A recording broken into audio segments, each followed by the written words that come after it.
हमारा टॉपिक है महाराणा सांगा। जैसा कि आपको विदित है कि मैंने पहले जो वीडियो में बताया था कि महाराणा सांगा का जन्म अप्रैल 1482 ईस्वी को हुआ था एवं इनके पिता का नाम रायमल, माता का नाम रतन कुंवर।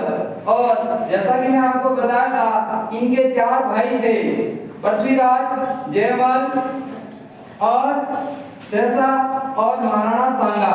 तो सबसे ज्येष्ठ पुत्र पृथ्वीराज, सेकंड जयमल, थर्ड सहसा और फोर्थ में महाराणा सांगा थे।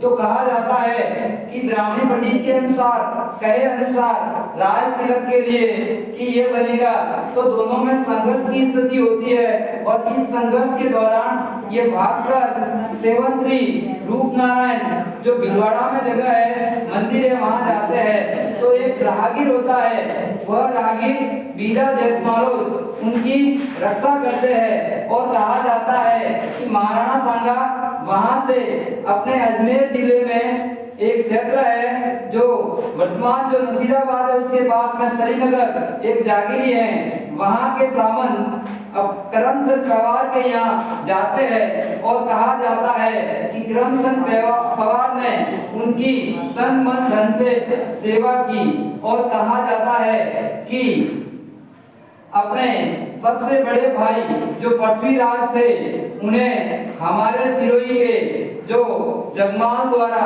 विष देने के कारण मृत्यु हो गई और जयमल सोलंकी सरदारों के साथ लड़ते हुए मारा जाता है।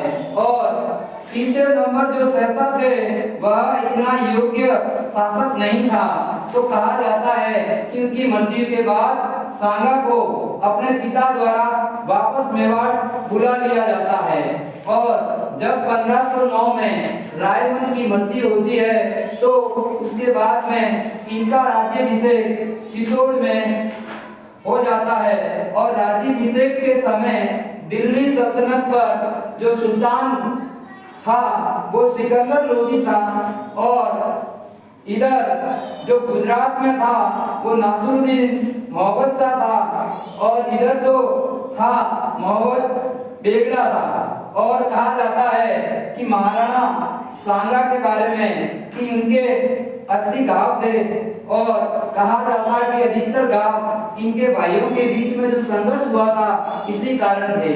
तो इनके संघर्ष की कड़ी में मैंने आपको बताया था कि 1517 में जो कि खातौनी का युद्ध इब्राहिम लोदी और इनके बीच हुआ था। तो इस युद्ध में सांगा की विजय हुई और इसके बाद में तुरंत बाड़ी धौलपुर में 1518 में जो युद्ध होता है उस युद्ध में भी विजय होती है। इस प्रकार उसकी प्रतिष्ठा चारों ओर उत्तर भारत में फैलने लगी। और जैसा कि मैंने करमचंद पवार का बताया तो जैसे राजा बने तो उनका मान सम्मान और सत्कार किया गया और इन्हें अपने राजस्थान में जो वर्तमान में मांडवगढ़, पुलिया, बनेड़ा और परबतसर की जागीरी दी, साथ ही इनके जो खर्च चलाने के लिए 15 लाख की वार्षिक आय वाला क्षेत्र भी दिया। तो ये कहा जाता है कि महाराणा सांगा अपने जो हेल्प करने वाले थे उनका सम्मान भी किया था। अब आगे की कड़ी में मैं आपको बताना चाहूंगा कि उत्तर भारत की जो एक शक्ति थी मालवा, जैसा कि मालवा में मोहम्मद खिलजी सेकंड था तो 1519 में मोहम्मद खिलजी द्वारा हमारे राजस्थान के पास जो एमपी में एक चंदेरी था वहां का राजा मेदिनी राय उनके बीच में 1519 में गागरोन का युद्ध होता है। उसमें सांगा मेदिनी राय का पूरा सहयोग करते हैं और कहा जाता है कि महाराणा सांगा इस युद्ध में जो कि अपने मोहम्मद खिलजी को हरा देता है और मोहम्मद मोहम्मद खिलजी का एक योग्य सेनापति होता है जिनका नाम हरिदास चारण था, जिसने मोहम्मद खिलजी को गिरफ्तार कर दिया था और कहा जाता है कि उनको 6 महीने बंदी बनाए रखा था। इस प्रकार मांडू के जो गागरोन का युद्ध हुआ था उसमें उनकी विजय होती है और इसके पश्चात हमारे राजस्थान और गुजरात की बॉर्डर पर एक क्षेत्र है ईडर, तो वहां पर दो भाइयों के बीच में विवाद चल रहा था। तो दो भाइयों के बीच में उत्तराधिकार का विवाद चल रहा था। तो एक का नाम रायमल था और दूसरे का नाम भानमल था।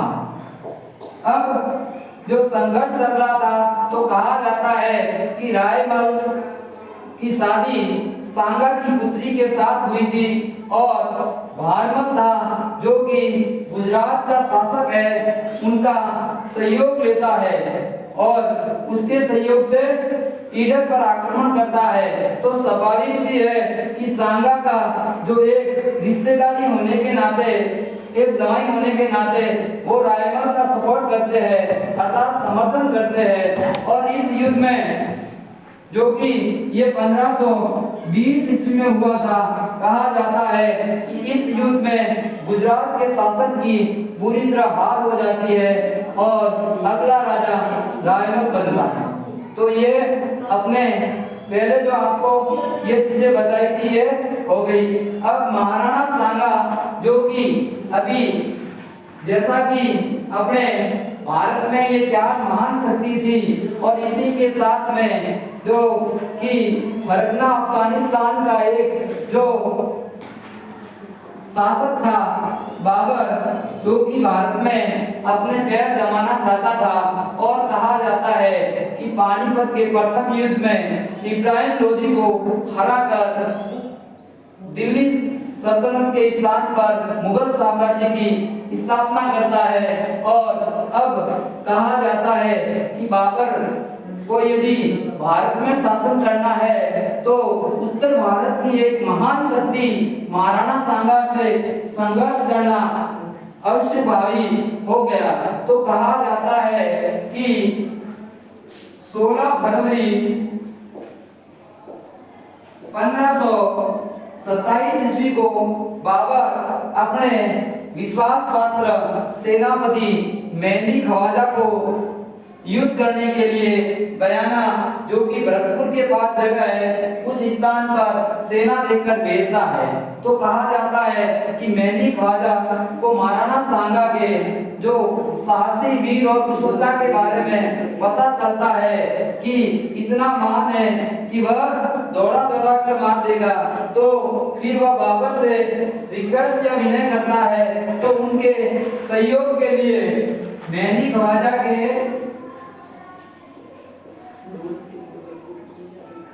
एवं सहयोग के लिए सुल्तान मिर्जा सेना नायक के रूप में युद्ध भूमि में आ जाते हैं। तो जैसा कि कहा जाता है कि महाराणा सांगा एक महान योद्धा और युद्ध की कला निधियों से परिचित था।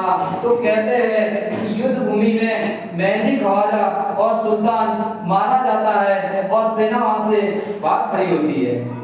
और अब बाबर को सोचने के लिए विवश कर दिया कि अब भारत में शासन करना है तो महाराणा सांगा को हराने के लिए हमें कुछ करना होगा।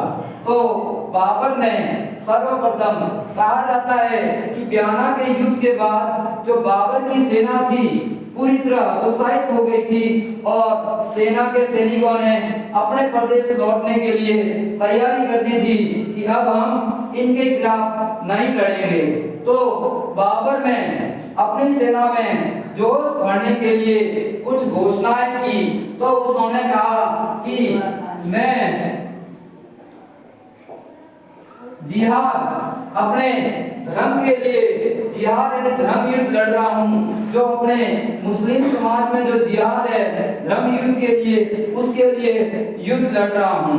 और उसने कहा जाता है कि जो बाबर था एक नंबर शराबी व्यक्ति था, तो उन्होंने अपने सेना के सामने कसम खाई, सैनिकों के सामने, कि आज से मैं शराब का सेवन नहीं करूंगा, शराब का सेवन नहीं करूंगा।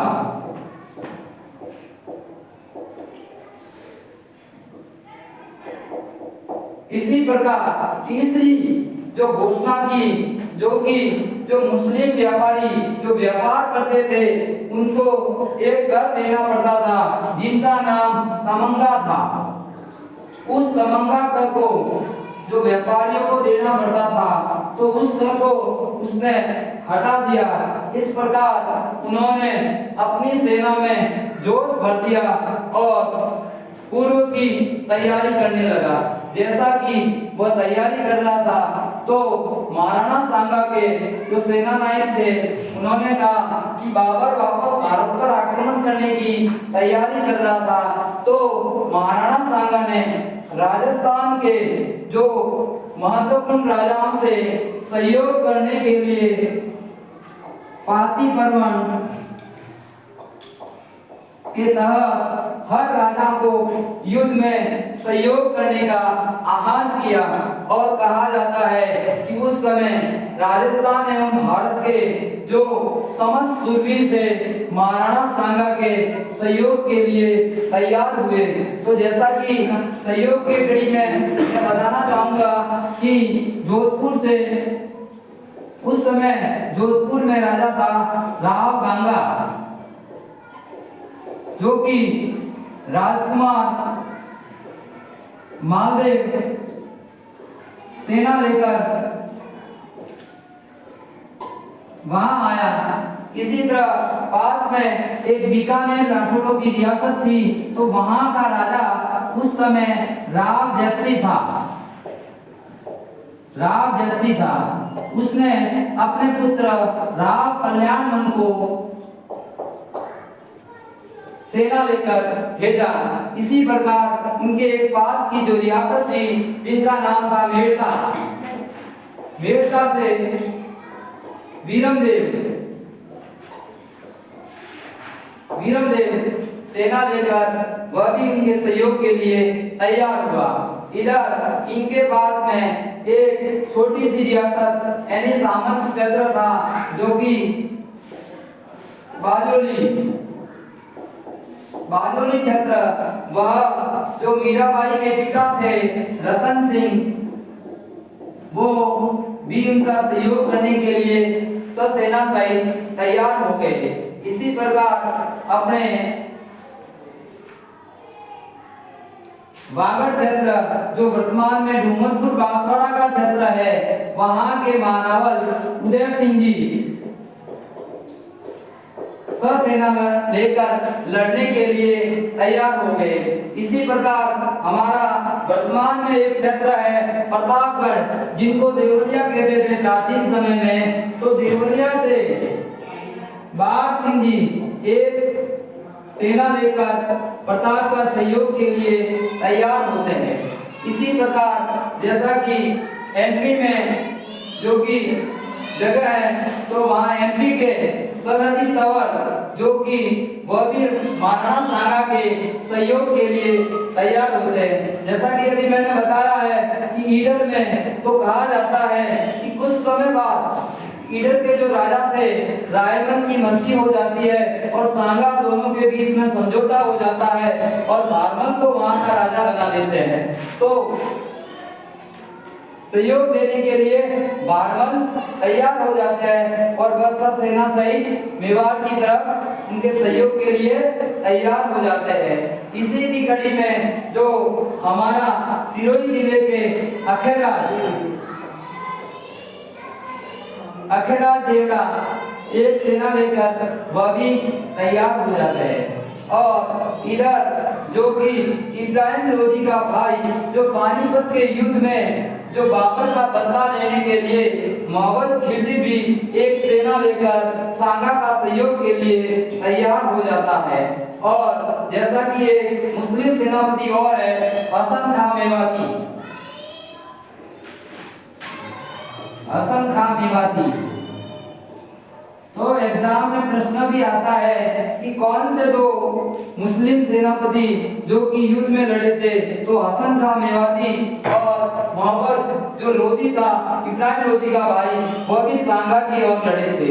अभी हमारे जो कि वर्तमान नागौर जिले हैं, तो वहाँ के खानजा जो बंधु थे, खान बंधु थे, वो भी सांगा का सहयोग करने के लिए तैयार हुए। अब आगे की जो रणनीति है, जो कि दोनों के बीच में जो युद्ध का एक निश्चित स्थान होता है, जो कि उनके बीच में 17 मार्च 1527 ईस्वी में खानवा के जो कि भरतपुर में एक जगह है, वहां पर दोनों के बीच में युद्ध की व्यवस्था होती है और दोनों की सेनाएं वहां आ जाती है और दोनों के बीच में संघर्ष पूर्ण युद्ध होता है। और कहा जाता है कि इस युद्ध में जो राणा सांगा के जो है बड़ी निडरता से लड़ते हैं, लेकिन कहा जाता है कि कुछ कारणों से राणा सांगा की हार हो जाती है और इस प्रकार भारत में एक मुगल साम्राज्य की स्थायित्व की ओर बाबर बढ़ने लगता है। तो मैं बताना चाहूंगा कि इसमें अपने हार के कारण ऐसा हुआ था कि एक तो अपने में सबसे बड़ी कमी थी कि जितने भी राजा महाराजाओं की जो सेना आई थी, तो वो अपने अपने सेनानी के हिसाब से लड़ रही थी। यदि मैं कहना चाहूंगा कि इसमें सभी सेना के जो सैनिक है नेतृत्व के रूप में महाराणा सांगा को देखकर लड़ते, तो शायद महाराणा सांगा को देखकर लड़ते तो शायद युद्ध का परिणाम ही अलग होता।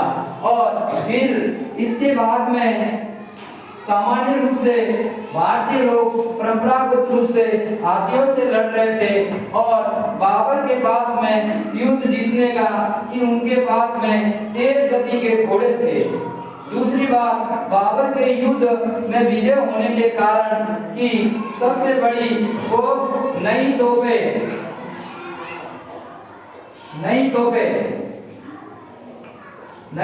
थी और उनके जो युद्ध लड़ने की जो कला थी, एक जो सबसे बेस्ट पद्धति थी जो इसने उज़्बेकों से सीखी थी, वो तुर्कमा युद्ध पद्धति थी। तुर्कमा युद्ध पद्धति वह है कि सेना को तीन ओर से घेर दिया जाता था और एक उसमें सुरक्षित सेना भी रखी जाती थी और जो अपना सेना नायक जो है कि उसमें बाबर था उसको सुरक्षित रखा जाता था और उसमें एक सेना भी सुरक्षित रखी जाती थी। इस तरह से युद्ध की व्यूह रचना रची थी। तो इनके विजय होने के कारण ये प्रमुख थे। और इसके अलावा जो कि महाराणा सांगा है, जो कि इन्हें सैनिकों का भग्नावेश जो हमारे राजस्थान के इतिहासकार हुए हैं कर्नल जेम्स टॉड, उन्होंने सैनिकों का भग्नावेश कहा है और एक उपाधि हिंदुआ सूरज के नाम से भी इनको जाना जाता है। और कहा जाता है कि जो बाबर ने अपनी जीवनी जो बाबरनामा